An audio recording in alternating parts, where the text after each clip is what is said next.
want a second look. Yeah, there's something about this one, isn't there? Familiar somehow. We think we're stuck in a specific fragment in time, and we've been repeating that same fragment over and over again. But the flirting's over, Sherlock. Daddy's had enough now.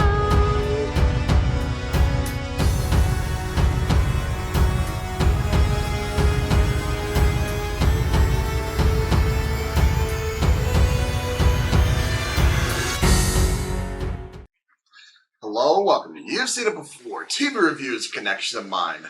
Star Trek Discovery Season 5 is the final season of Star Trek Discovery. All episodes are now streaming on Paramount+. This once again follows the adventures of Captain Michael Burnham and the crew of USS Discovery, who, after being once again called upon by the Federation to go on a dangerous mission to seek out an all-powerful force that, if it falls into the wrong hands, could spell trouble for the entire galaxy. The crew of Discovery must make some tough choices. Now, this review will contain certain spoilers of Star Trek Discovery Season 5, as well as certain other things. I'll be doing my spoiler-free thoughts first and foremost, however, so just so you know, there will be spoilers later on this review. However, first and foremost, let's get into some spoiler-free thoughts on Star Trek Discovery Season 5. Is this a good season? Is this a good finale season? Does this series go out with a bang or a whimper? I will say, as no spoilers, again, no spoilers so far, but one of the nice things about Discovery, especially once the Season 3 jump to the 32nd century, is that this show can now follow up on storylines that were posited in what I consider the golden age of Star Trek, namely, Next Generation, DS9, Voyager. You can follow up on all those episodes, some episodes that have drastic, world-changing ramifications. Only in the original those series they were brought up, and then just we're moving on to the next thing. So long. Have fun dealing with that, and we never follow up on some of these things. But Discovery does that very well, especially for the past couple seasons. And this season is no exception. It follows up on a great episode of Star Trek Next Generation, which from later in its run. And, it takes it and runs with it. And I think that this plays well into the serialized format.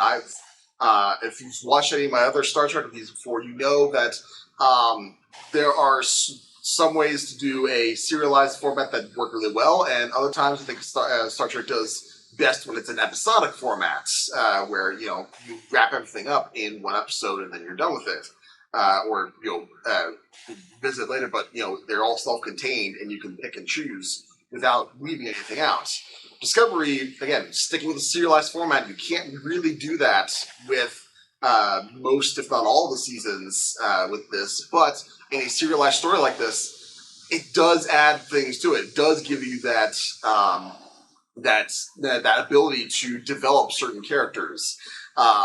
In particular, I think the standout character from this season is new guest star Commander Rayner, who is played by Callum Keith Rennie, who it took me a while to place him, but I ultimately had to resort to to IMDb or whatever. But you may recall he previously played the Cylon Leoben in Battlestar Galactica, the various incarnations of Leoben, and he was really great in Battlestar Galactica, and he's really great in Season 5 here. I think he has a great character arc here. He starts out as a captain of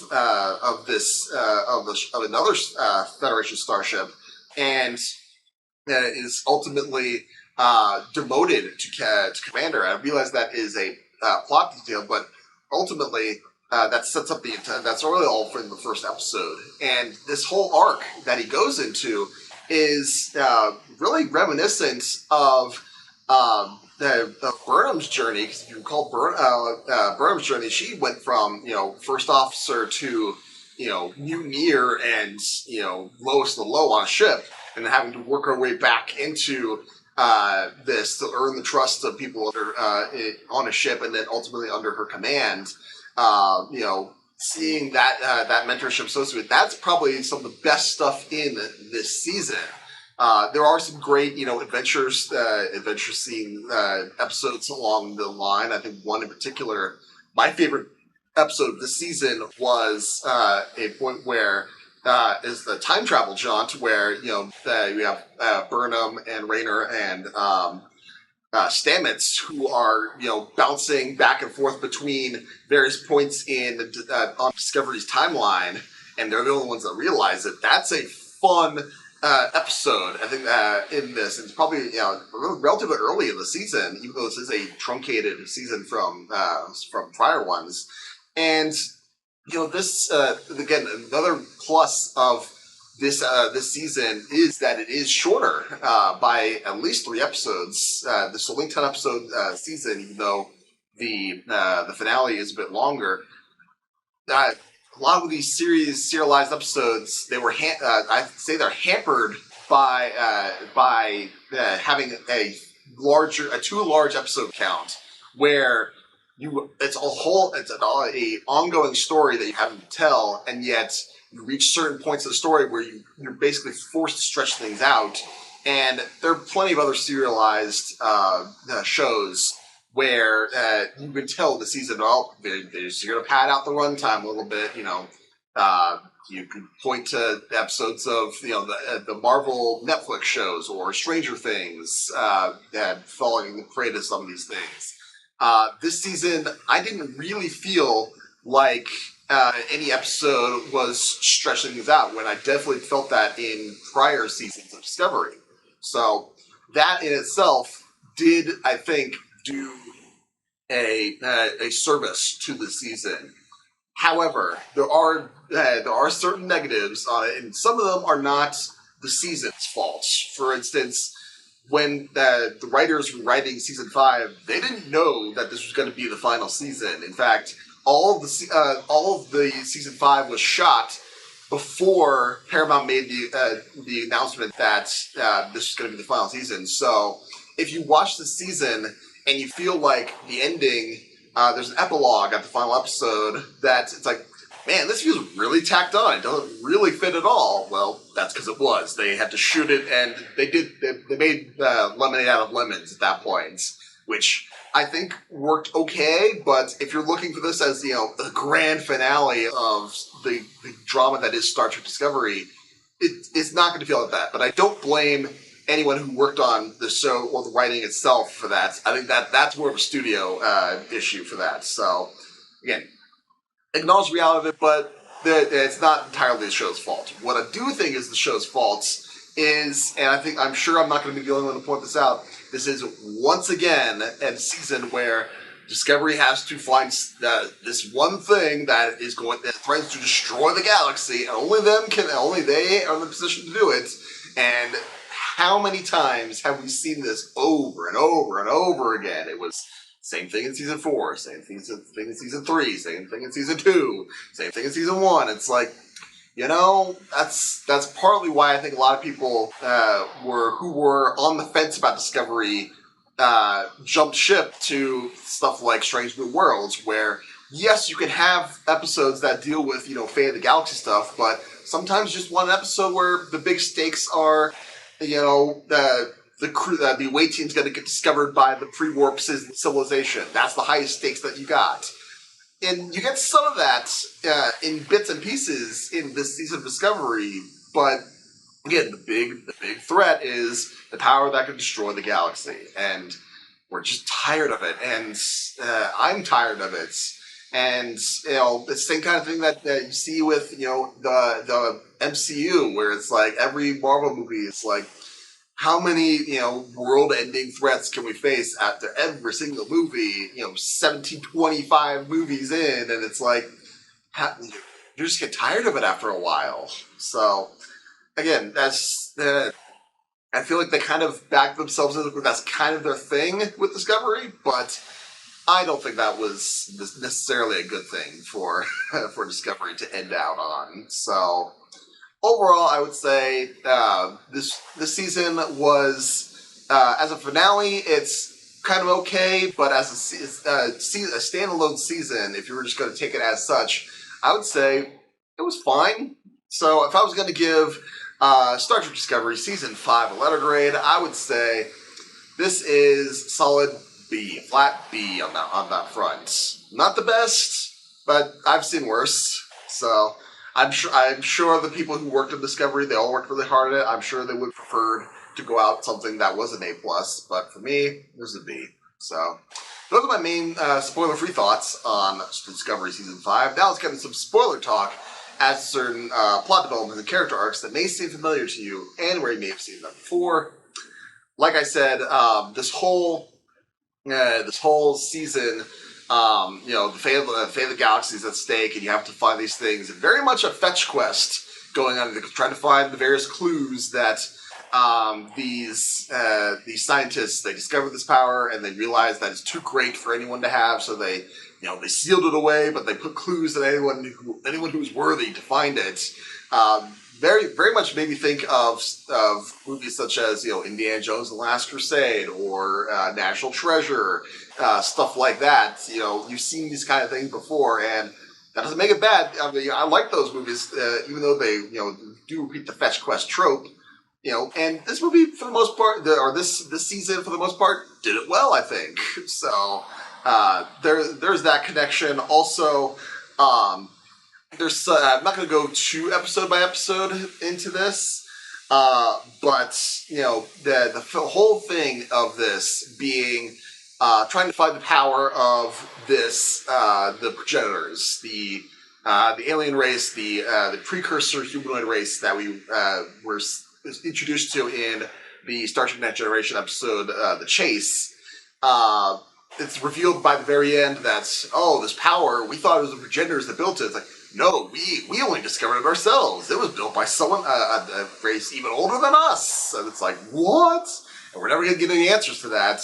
Made me think very much of Stargate Universe, where, the humans in that, people of Earth in that universe, look for the ancients, because these ancients, they were the human species that came before us. They created, they created the humanoid race as we know it, and or they progenitored us, and we then they find out in season 2 of Universe that there's this other even older power, a mysterious power that has the power to create a whole planet.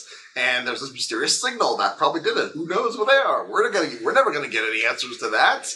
So that made me think about that. Also, I will just bring back to my favorite episode, which was episode 4, called Face the Strange, where yes, they are jumping back and forth through various points in the timeline. Very similar to an episode of Star Trek Voyager called Shattered, where Chakotay is jumping back and forth through various points on Voyager's timeline, and only he has the ability to pass through barriers where others aren't.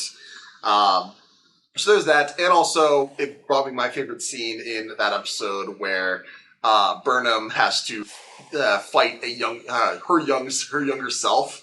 Which yes, you can point to Avengers Endgame doing this with Captain America's, but for me, it just made me think of the absolute funniest line in Liar Liar, at least to me. I'm kicking my ass, do you mind? But but really, you could also point to there's the episode where the Discovery crew has to go to this archive that's hiding in the Badlands, and there's this mindscape where they have to find the clue to this, the next clue they have to go to.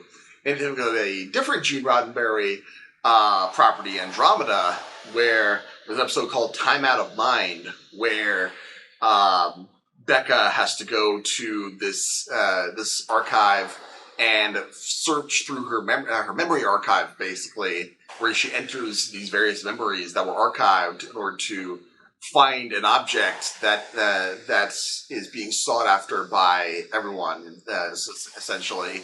So there's that process. Again, I didn't want to go too deep into episode by episode ones, and also this is also why I didn't want to do like I've done with previous seasons of Discovery, an episode by episode reaction videos.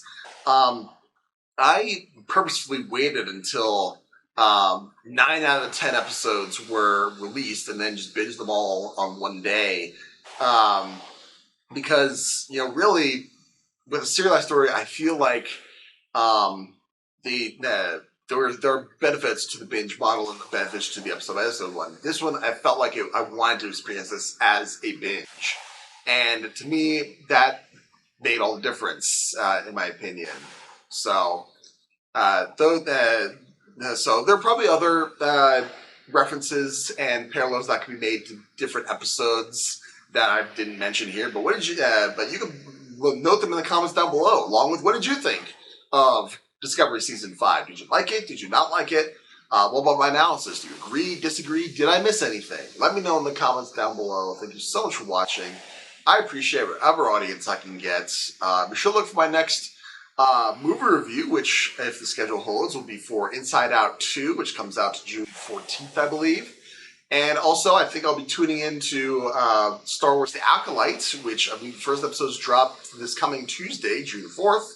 So I'll be doing, if that turns out to be any good, I'll do a review of that on my channel.